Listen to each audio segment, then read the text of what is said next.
জিমেইলে storage full হলে কিভাবে খালি করতে হয় আজকের ভিডিওতে আমি আপনাদেরকে দেখিয়ে দিব। সর্বপ্রথম আপনারা চলে যাবেন জিমেইলে। জিমেইলে চলে আসার পরে উপরে দেখতে পাচ্ছেন জিমেইলের কিন্তু প্রোফাইল রয়েছে।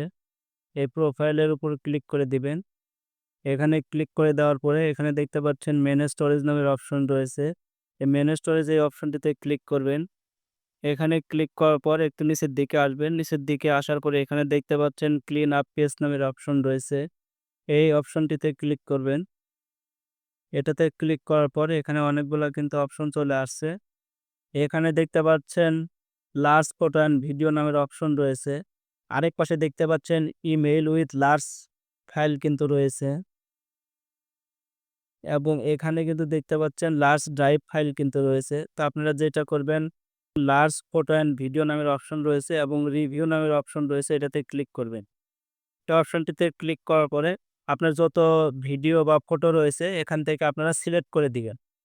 এরকম করে আপনারা মার্ক করে সিলেক্ট করবেন। সিলেক্ট করার পর একদম উপরে দেখতে পাচ্ছেন মুভ টু ট্রাস্ট নামের অপশন রয়েছে। তো আপনারা যেটা করবেন মুভ টু ট্রাস্ট এই অপশনটিতে ক্লিক করবেন। ক্লিক করার পর এখানে দেখতে পাচ্ছেন একটা অপশন রয়েছে। এই অপশনটিতে আপনারা টিক মার্ক করে দিবেন। এখানে এখানে টিক মার্কে ক্লিক করে মুভ টু ট্রাস্ট নামের অপশন রয়েছে নিচে। তো মুভ টু ট্রাস্ট এটাতে ক্লিক করবেন।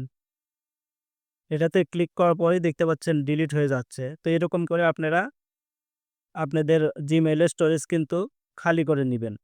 তো এই পাশে আপনারা দেখতে পাচ্ছেন সেম ভাবে কিন্তু মেইল উইথ লার্জ এটাতে ক্লিক করে সেম ভাবে কিন্তু আপনারা খালি করে নিবেন। এই ভিডিওটা যদি ভালো লাগে অবশ্যই আমার ফেসবুক পেজটিকে ফলো করবেন এবং যারা আমার ইউটিউব থেকে দেখছেন অবশ্যই সাবস্ক্রাইব করে সাথে থাকবেন। ধন্যবাদ সবাইকে।